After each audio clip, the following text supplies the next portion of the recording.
Hello guys, আসসালামু আলাইকুম। ঈদ মোবারক সবাইকে।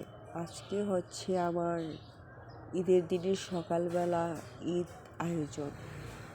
যেহেতু আমি সকাল সকাল ঘুম থেকে উঠেছি, প্রথমে আমি সেমাই রান্না বসাই দিছি, কারণ ঈদের দিন সকালে সেমাইটা খেতে আমার ভীষণ ভালো লাগে। তারপর ছিল আমার দুপুরের আয়োজন। দুপুরের আয়োজনে ছিল ঝাল ঝাল গরুর মাংস, সাথে ছিল খিচুড়ি। কারণ খিচুড়ির সাথে ঝাল ঝাল গরুর মাংস খেতে কিন্তু ভীষণ ভালো লাগে।